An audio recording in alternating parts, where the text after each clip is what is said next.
നമസ്കാരം. ദേശീയം സർവ്വദേശീയത്തിലേക്ക് ഏവർക്കും സ്വാഗതം.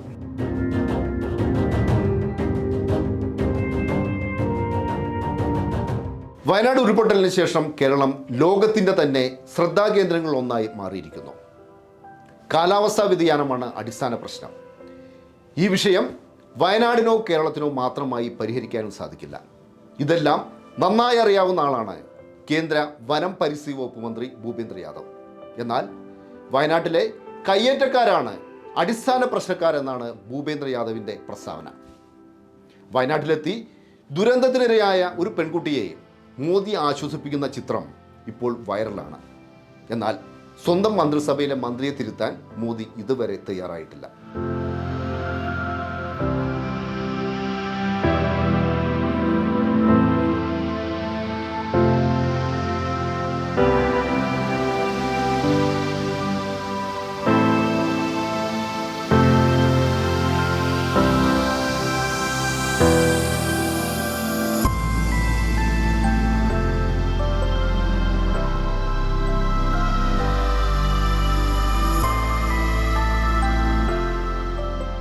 തേങ്ങുന്ന വയനാട്ടിലെ വാഴ്ത്തപ്പെട്ട ദൃശ്യമാണിത്.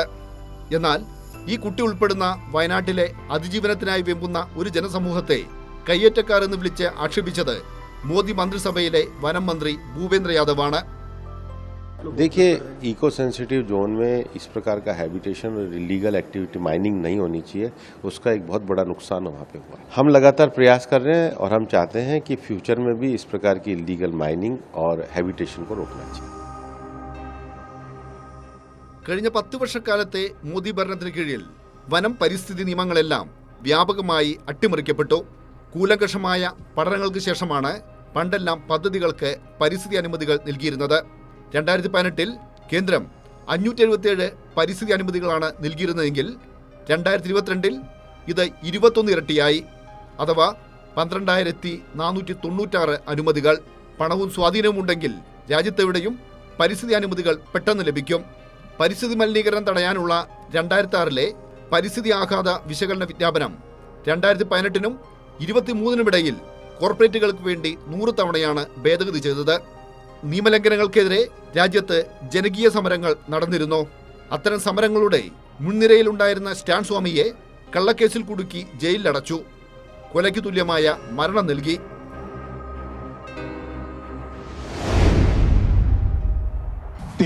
जुलाई को केरल सरकार को अर्ली वार्निंग भारत सरकार की ओर से दी गई थी.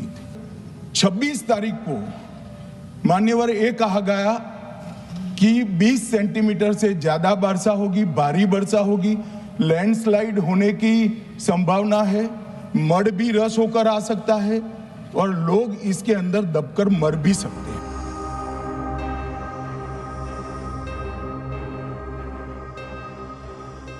കേന്ദ്ര ആഭ്യന്തരമന്ത്രി ഇങ്ങനെയൊരു മുന്നറിയിപ്പ് നൽകിയിരുന്നു.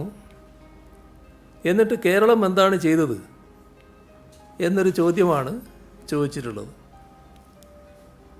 ഇവിടെ വസ്തുതകളെല്ലാം എല്ലാവർക്കും അറിയാവുന്നതാണല്ലോ, നിങ്ങൾക്ക് പ്രത്യേകിച്ചും. നിങ്ങളുടെ കയ്യിൽ തന്നെ അതിൻ്റെ റെക്കോർഡുകൾ ഉണ്ടാവുമല്ലോ, അതെടുത്ത് പരിശോധിച്ചാൽ മനസ്സിലാക്കാൻ പറ്റുമല്ലോ. ദുരന്തമുണ്ടായ പ്രദേശങ്ങളിൽ ഓറഞ്ച് അലേർട്ടാണ് ആ ഘട്ടത്തിൽ നിലനിന്നിരുന്നത്. അവിടെ 115-നും 204 മില്ലിമീറ്ററിനും ഇടയിൽ മഴ പെയ്യും എന്നായിരുന്നു കേന്ദ്ര കാലാവസ്ഥാ കേന്ദ്രത്തിൻ്റെ മുന്നറിയിപ്പ്. ഇന്നലെ ഞാൻ അതിലൊരു ഭാഗം പറഞ്ഞതാണ്. എന്നാൽ എത്ര മഴയാണ് പെയ്തത്? ആദ്യത്തെ 24 മണിക്കൂറിനുള്ളിൽ 200 മില്ലിമീറ്റർ, അടുത്ത 24 മണിക്കൂറിനുള്ളിൽ 372 മില്ലിമീറ്റർ മഴ. ഇതാണ് ഈ പ്രദേശത്ത് പെയ്തത്.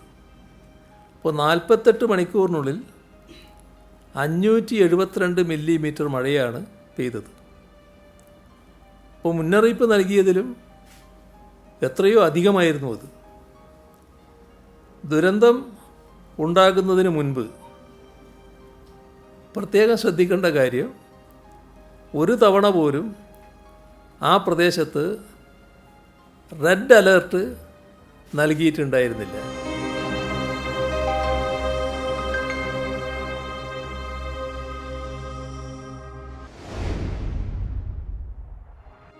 देखिए, इको सेंसिटिव जोन में इस प्रकार का हैबिटेशन और इलीगल एक्टिविटी माइनिंग नहीं होनी चाहिए, उसका एक बहुत बड़ा नुकसान वहाँ पे हुआ। हम लगातार प्रयास कर रहे हैं और हम चाहते हैं कि फ्यूचर में भी इस प्रकार की इलीगल माइनिंग और हैबिटेशन को रोकना चाहिए।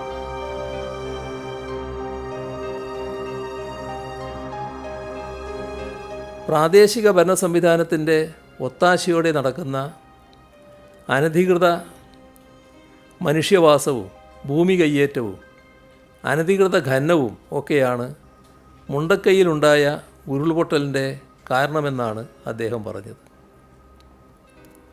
ഇതൊരു ദുരാരോപണമാണ് കേട്ടോ.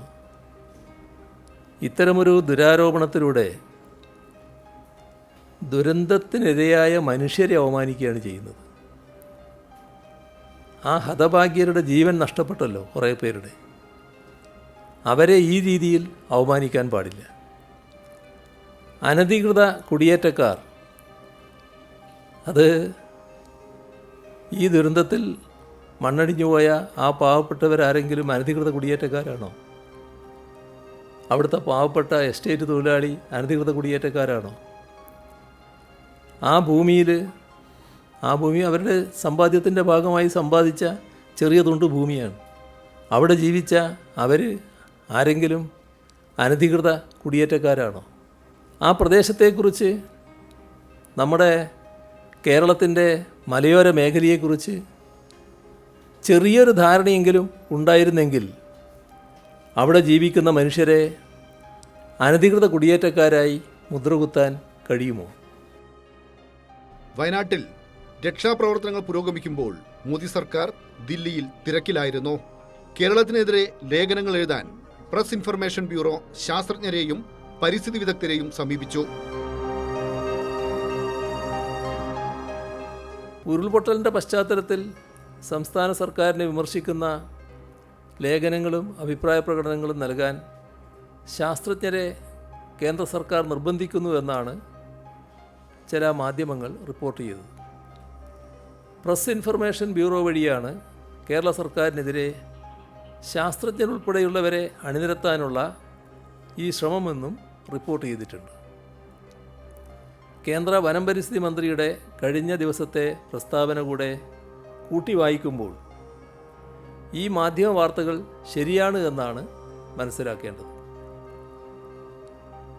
ആരെ ദ്രോഹിക്കാനാണ് ഈ പരിപാടി, അതിനല്ലേ സാധാരണ ഈ പെയ്ഡ് ലേഖന പരിപാടി എന്നൊക്കെ പറയുക, അത് ആസൂത്രണം ചെയ്യുന്നത് എന്ന് അവർ തന്നെ ആലോചിക്കേണ്ട കാര്യമാണ്. ബംഗ്ലാദേശിൽ ഷേഖ് ഹസീന ഭരണത്തിന് വിരാമമായിരിക്കുന്നു. പരാജയപ്പെട്ടത് ബംഗ്ലാദേശിലെ ജനങ്ങളാണ്. ജയിച്ചത് BNPയോ ജമാഅത്ത് ഇസ്ലാമിയോ ഒന്നുമല്ല, അമേരിക്കയാണ്.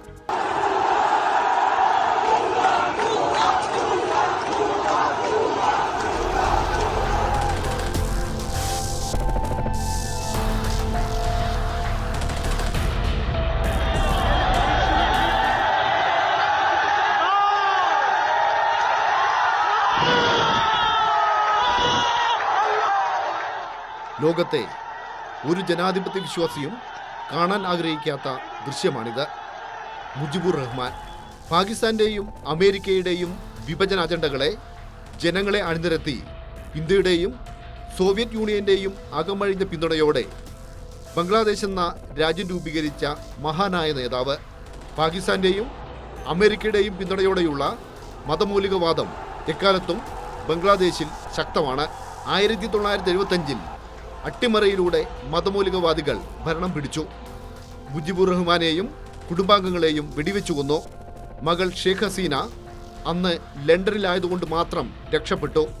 ബംഗ്ലാദേശിൽ മടങ്ങിയെത്തിയ ഷേഖ് ഹസീന അവാമി ലീഗിന്റെ നേതൃത്വം ഏറ്റെടുത്തു. 1996-ൽ ബംഗ്ലാദേശ് പ്രധാനമന്ത്രിയായി. 2008 മുതൽ ഈ മാസം ഓഗസ്റ്റ് 5 വരെ ദീർഘകാലം ഷേഖ് ഹസീന തുടർച്ചയായി ഭരണം നയിച്ചു. ഒടുവിൽ വിദ്യാർത്ഥി പ്രക്ഷോഭത്തിന് മുന്നിൽ പിടിച്ചു നിൽക്കാനാവാതെ രാജിവെച്ചു. സ്വന്തം മണ്ണിൽ ജീവന് ഭീഷണിയുള്ളതിനാൽ രാജ്യം വിട്ടു. ഇന്ത്യയിൽ അഭയം തേടി.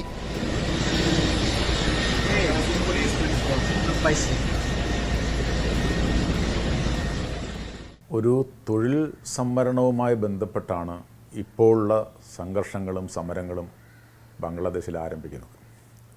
പക്ഷേ അതൊരു വളരെ വർഷങ്ങളായി ബംഗ്ലാദേശി രാഷ്ട്രീയത്തിൽ നീറി നിൽക്കുന്ന ഒരു വിഷയമായിരുന്നു. ഈ 1971 ഈ ബംഗ്ലാദേശ് വിമോചനത്തിൽ പങ്കെടുത്ത ആളുകളുടെ മക്കൾക്ക്, പിൻതലമുറക്കാർക്ക് 30% തൊഴിൽ സംവരണം ചെയ്യുന്ന ഒരു നിയമം. അതിനെതിരായ അന്ന് മുതൽ തന്നെ 1972 നടപ്പിലാക്കിയത്. അതിനുശേഷം നിരന്തരമായി പല ഘട്ടങ്ങളിലും ഇതിനെതിരായിട്ടുള്ള പ്രശ്നങ്ങളും സമരങ്ങളും നടക്കുന്നുണ്ടായിരുന്നു. എന്നാൽ ഈ അടുത്ത കാലത്ത് ഈ 2018 ഇത് കൂടുതൽ സംഘർഷങ്ങൾ ഉണ്ടാക്കുന്നു എന്ന തിരിച്ചറിവുണ്ടായപ്പോൾ ഈ പ്രധാനമന്ത്രി ഷെയ്ഖ് ഹസീന തന്നെ അത് നിർത്തലാക്കിയിരുന്നു. അപ്പോൾ അതിൻ്റെ ഗുണങ്ങൾ കിട്ടിയിരുന്ന ആളുകൾ കോടതിയെ സമീപിക്കുകയും ഈ ജൂൺ മാസം ധാക്കയിലെ ഹൈക്കോടതി അതിനെ പുനഃസ്ഥാപിക്കുകയും ചെയ്തു. അപ്പോൾ ഈ സമരം ഇങ്ങനെ നടക്കുന്നുണ്ടെങ്കിലും ഇതോടുകൂടിയിട്ടാണ് ഈ സമരം വളരെ വലിയ സമരമായി മാറിയത്, വലിയ രൂക്ഷമായ സമരമായി മാറിയത്. പക്ഷേ ആ രൂക്ഷമായ സമരം നടക്കുമ്പോൾ തന്നെ സുപ്രീം കോടതി ഇടപെടുകയും ഇത് 30% എന്നുള്ളത് 5% വെട്ടിക്കുറയ്ക്കുകയും ചെയ്തു. സാധാരണഗതിയിൽ അതോടുകൂടിയിട്ട് ഈ ഒരു പ്രശ്നത്തിൻ്റെ പേരിൽ ആരംഭിച്ചിരുന്നതാണ് സമരമെങ്കിൽ സമരം അവസാനിക്കേണ്ടതായിരുന്നു. എന്നാൽ സമരം അവസാനിക്കുന്നതല്ല കണ്ടത്, മറിച്ച് സമരം രൂക്ഷമാകുന്നതാണ്.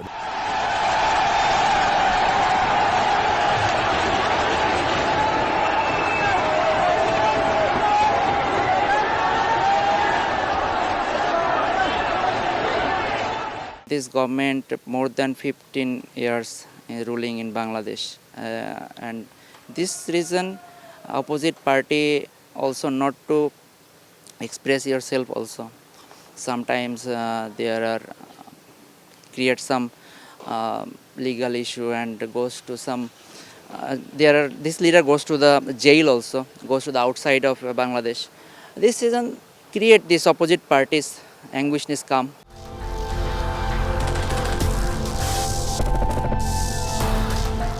സ്വാതന്ത്ര്യ സമര സേനാനികളുടെ പിൻഗാമികൾക്ക് സംവരണം ഏർപ്പെടുത്തുന്നതിനെതിരെയായിരുന്നു വിദ്യാർത്ഥി പ്രക്ഷോഭം. സംവരണത്തിന്റെ ആനുകൂല്യം ലഭിച്ചത് അവാമി ലീഗ് നേതാക്കളുടെ മക്കൾക്കാണ്. സ്വജനപക്ഷപാതത്തിനെതിരെയായിരുന്നു പ്രക്ഷോഭം. എന്നാൽ വഴിവിട്ട സംവരണം കോടതി തന്നെ റദ്ദാക്കി. അതോടെ തീരേണ്ട പ്രശ്നമാണിത്. പക്ഷേ ആളിക്കത്തുകയാണ് ചെയ്തത്.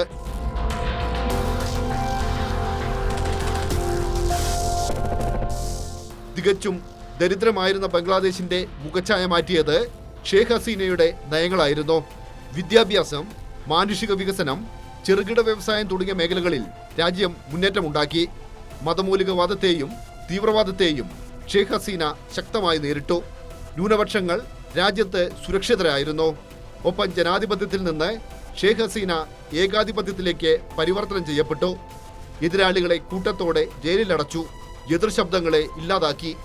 പ്രതിപക്ഷ പാർട്ടികളുടെ നേതാക്കൾക്കും പ്രവർത്തകർക്കുമെതിരെ 40 ലക്ഷം കേസുകളാണ് എടുത്തത്. കഴിഞ്ഞ പാർലമെന്റ് തെരഞ്ഞെടുപ്പ് പ്രതിപക്ഷ പാർട്ടികൾ കൂട്ടത്തോടെ ബഹിഷ്കരിച്ചു. ഇതിനെല്ലാമെതിരെ ആഞ്ഞടിച്ച ജനവികാരമാണ് ഷെയ്ഖ് ഹസീനയെ തകർത്തത്. രൂക്ഷമാകുന്നതിനുള്ള ഒരു കാരണമായി പറയപ്പെടുന്നത് ഈ സമരം നടത്തുന്ന ഈ സംവരണത്തിന് വേണ്ടി വിരുദ്ധ മുന്നണിയായിട്ട് നിൽക്കുന്ന ആളുകളും അല്ലെങ്കിൽ അതിന് പങ്കെടുക്കുന്ന ആളുകളെയും ഈ റസാക്കറുകളോട് ഉപമിച്ചു. അതായത് പാകിസ്ഥാൻ്റെ കൂലിപ്പട്ടാളമായി ബംഗ്ലാദേശിൻ്റെ വിമോചന കാലത്ത് ബംഗ്ലാദേശികളെ കൊന്നൊടുക്കിയ ആളുകളായിട്ട് ഇവരെ വിശേഷിപ്പിക്കുകയും ഭീകരന്മാരായി വിശേഷിപ്പിക്കുകയും ചെയ്തു എന്ന് പറഞ്ഞ ഒരു കാരണം കൂടി കണ്ടുകൊണ്ടാണ് ഇവർ വളരെ ശക്തമായി ഈ സമരത്തെ മുന്നോട്ട് കൊണ്ടുപോയത്. അങ്ങനെ സമരം മുമ്പോട്ട് കൊണ്ടുപോയിട്ടാണ് ഇപ്പോൾ ഈ ഒരു ഘട്ടത്തിലേക്ക് അവർ രാജ്യം വിടേണ്ട ഘട്ടം വന്നത്. രാജ്യം വിടേണ്ട ഘട്ടമായി വന്നതിൻ്റെ ഒരു കാരണം അവർ മനസ്സിലാക്കിയത്, ഒരു ഘട്ടം കഴിഞ്ഞപ്പോൾ ഇവർ റസാക്കറുകളാണ് അല്ലെങ്കിൽ ഭീകരന്മാരാണ്, ഇവരെ ഞങ്ങൾ നേരിടണം എന്ന് പറഞ്ഞപ്പോൾ ഷെയ്ഖ് ഹസീനയുടെ പാർട്ടിക്കാർ, വിദ്യാർത്ഥി സംഘടനകൾ, യുവജന സംഘടനകൾ നേരിട്ട് ഈ സമരക്കാർക്കെതിരായിട്ട് ആക്രമണങ്ങൾ ആരംഭിക്കുകയൊക്കെ ചെയ്തപ്പോഴാണ് ഈ വലിയ മരണസംഖ്യ ഇപ്പോൾ ഏറ്റവും അവസാനം 350ഓളം പേര് മരിച്ചതായിട്ടാണ് കാണുന്നത്. അപ്പോൾ അങ്ങനെ ഈ സമരത്തിൻ്റെ അവസാന ഘട്ടം വന്നപ്പോൾ പട്ടാളത്തെ ഉപയോഗിച്ചുകൊണ്ട് ഇവരെ അടിച്ചമർത്താനുള്ള ശ്രമം ഇവർ നടത്തുന്നു. അങ്ങനെ പട്ടാളത്തെ ഉപയോഗിച്ചുകൊണ്ട് ഈ സമരക്കാരെ നേരിടാൻ ശ്രമിച്ചപ്പോൾ സേനയിലെ മുൻ സേനാധിപന്മാർ തന്നെ രംഗത്ത് വരികയും ഈ ബംഗ്ലാദേശി പട്ടാളത്തെ ഉപയോഗിച്ച് കൊല്ലുന്ന നടപടി അംഗീകരിക്കാൻ കഴിയില്ല എന്ന് പറയുകയും ചെയ്യുന്നൊരവസ്ഥയിലേക്ക് കാര്യങ്ങൾ വന്നു. അപ്പോൾ ഇങ്ങനെ വന്നപ്പോഴാണ് പട്ടാളത്തിൻ്റെ കൂടി മുൻ സേനാധിപന്മാരുടെ പിന്തുണയും പട്ടാളത്തിലെ ഒരു വിഭാഗത്തിൻ്റെ പിന്തുണയും ഒക്കെ ഉണ്ടായപ്പോഴാണ് ഇവർക്ക് അവിടെ പിടിച്ചു നിൽക്കാൻ കഴിയാതെ വരികയും അവിടെ വിടേണ്ടി വരികയും ചെയ്തു. ഒരേ സമയം ഇന്ത്യയുമായും ചൈനയുമായും റഷ്യയുമായും ഷേഖ് ഹസീന സർക്കാർ നല്ല ബന്ധമാണ് വെച്ചു പുലർത്തിയിരുന്നത്.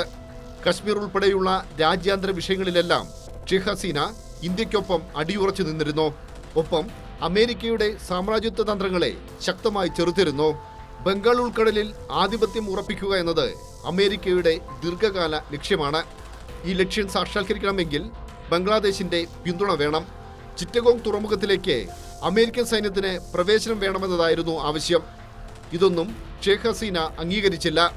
അമേരിക്കയാവട്ടെ ബംഗ്ലാദേശിലെ ജമാഅത്തെ ഇസ്ലാമിയുമായും BNPയുമായും ധാരണയുണ്ടാക്കി. വിദ്യാർത്ഥി പ്രക്ഷോഭത്തിന് എല്ലാവിധ പിന്തുണയും അമേരിക്ക നൽകി.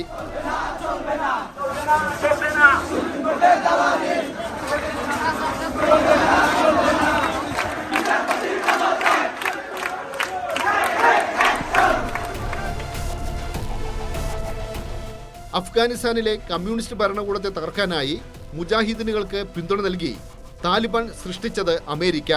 സദാം ഹുസൈന്റെ നേതൃത്വത്തിലുള്ള ഇറാഖ് ഭരണത്തെ അട്ടിമറിച്ച് അസ്ഥിരതയുണ്ടാക്കി ISനെ സൃഷ്ടിച്ചതും അമേരിക്ക. മതേതര പ്രസ്ഥാനമായിരുന്ന PLOയെ തകർത്ത് പലസ്തീനിൽ ഇസ്രായേൽ പിന്തുണയോടെ അബാസിനെ സൃഷ്ടിച്ചതും അമേരിക്ക തന്നെ. ഇപ്പോൾ ബംഗ്ലാദേശിൽ മതമൗലികവാദത്തെ ശക്തിപ്പെടുത്തുന്നവർക്ക് പിറകിലും അമേരിക്കയുടെ കൈകളാണ്.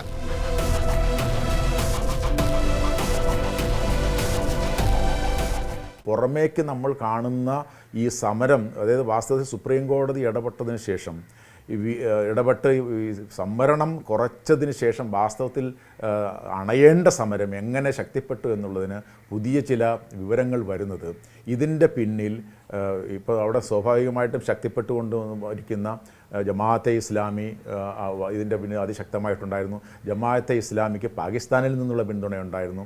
പാകിസ്ഥാനിൽ നിന്ന് മാത്രമല്ല അമേരിക്ക ഉൾപ്പെടെ പാശ്ചാത്യ രാജ്യങ്ങളിൽ നിന്നും ഷെയ്ഖ് ഹസീനയ്ക്കെതിരായിട്ടുള്ള മൂവ്മെൻറ്റുകൾ ശക്തമായിട്ടുണ്ടായിരുന്നു എന്നാണ് മനസ്സിലാക്കാൻ കഴിയുന്നത്.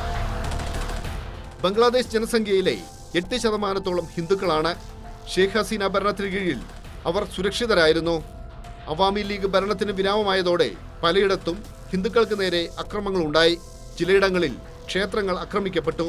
എന്നാൽ അക്രമങ്ങൾ അവസാനിപ്പിക്കണമെന്ന ആവശ്യവുമായി ഇടക്കാല പ്രധാനമന്ത്രി മുഹമ്മദ് യൂനുസും BNP നേതാവ് ഖാലിദ് ഹസീയും രംഗത്തു വന്നു.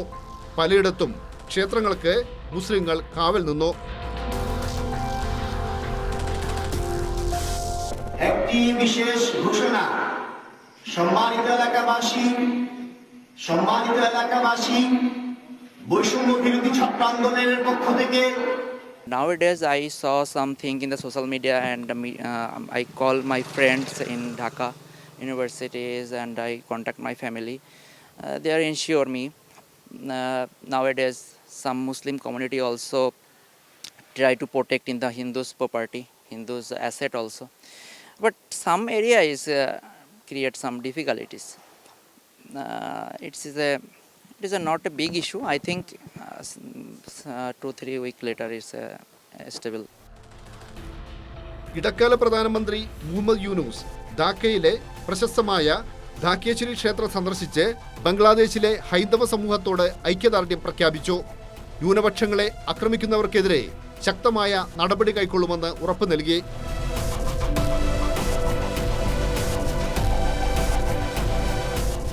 ബംഗ്ലാദേശ് അതിർത്തിയിൽ നിന്ന് മണിപ്പൂരിലേക്ക് അധികം ദൂരമില്ല. മണിപ്പൂരിൽ കലാപം ആരംഭിച്ച് വർഷമൊന്നായി. മണിപ്പൂർ ഇപ്പോഴും അശാന്തമാണ്.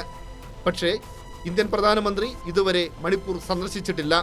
ബംഗ്ലാദേശിൽ ന്യൂനപക്ഷങ്ങൾക്ക് നേരെ നടക്കുന്ന അക്രമങ്ങൾ തടയാൻ ക്ഷേത്രങ്ങൾ സന്ദർശിച്ച മുഹമ്മദ് യൂനുസിനെ മോദിക്ക് മാതൃകയാക്കാവുന്നതാണ്. മണിപ്പൂർ കലാപത്തിന്റെ ഇരയായ ഈ കുഞ്ഞുങ്ങളെ മോദി ആശ്വസിപ്പിക്കണം.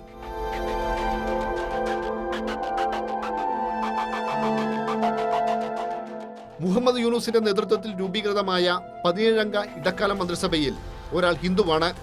ആരോഗ്യ വിദഗ്ധനായ ഡോക്ടർ ബിതിൻ രഞ്ജൻ റോയ്. 8% ഹിന്ദുക്കളുള്ള ബംഗ്ലാദേശിൽ ഹിന്ദുമതത്തിൽപ്പെട്ട ഒരു മന്ത്രിയുണ്ട്. എന്നാൽ 14% മുസ്ലിങ്ങളുള്ള ഇന്ത്യയിൽ മുസ്ലിം വിഭാഗത്തിൽപ്പെട്ട ഒരാൾ കേന്ദ്രമന്ത്രിസഭയിലില്ല. മന്ത്രിസഭയിലെ ന്യൂനപക്ഷ പ്രാതിനിധ്യത്തിലും മോദിക്ക് മുഹമ്മദ് യൂനുസിനെ മാതൃകയാക്കാവുന്നതാണ്. ബംഗ്ലാദേശിലെ അക്രമങ്ങൾ പെരുപ്പിച്ചു കാണിച്ച് ഇന്ത്യയിൽ മുസ്ലിം വിരുദ്ധത ആളിക്കത്തിക്കാൻ സംഘപരിവാർ ആസൂത്രിത ശ്രമങ്ങൾ നടത്തി. UPയിലെ ഗാസിയാബാദിൽ ചേരി നിവാസികളായ മുസ്ലിങ്ങൾക്ക് നേരെ ആസൂത്രിത അക്രമങ്ങൾ നടന്നു.